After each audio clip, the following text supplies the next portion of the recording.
happened yet, right? In what way is that part of our consciousness, do you think? So my consciousness, I subjectively only experience now, and the other thing is more or less a story. And this period of now is not a single point in time. It's more like a small interval that is slightly dynamic. It's about 3 seconds long usually.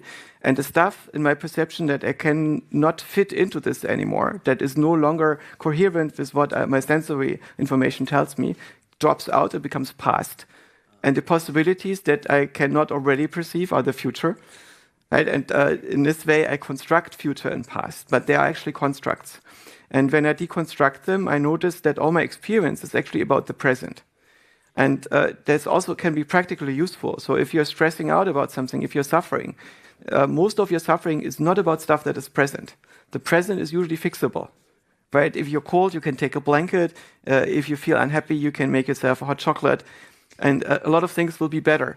But the thing that you have heartbreak or that you're going to lose your job tomorrow or whatever, this is happening tomorrow or this was happening yesterday. So if you only create this compartment of now, you're usually okay by dropping out all these other stories. Of course, there are intense moments of torture and dying and so on. But as Winnie the Pooh says, one day I will die, all the other days I will not.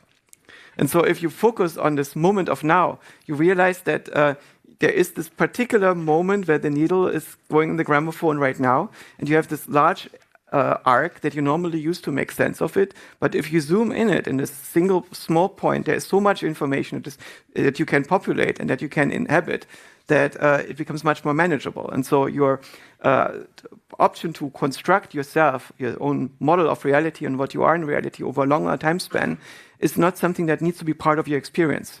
And this experience of the future and the past is not something that needs to concern you in the same way as this conscious experience, this phenomenology of the now. Because the future and the past don't have a direct phenomenology. What you get is the echo of your expectations and memories and the violations of them. But all these things are not necessarily present. They're really just constructs that evoke emotion. And the emotion about them is real, but the present itself is not real and doesn't need to be taken as real.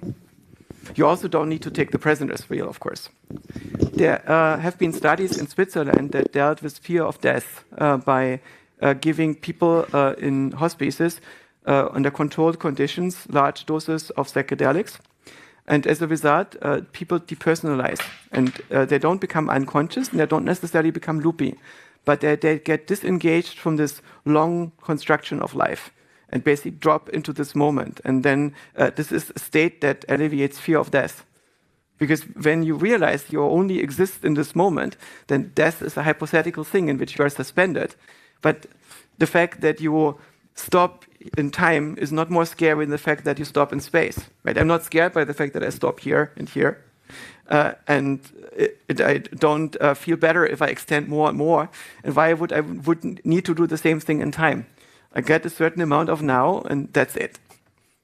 One more quick question, and we have coffee and finger food outside.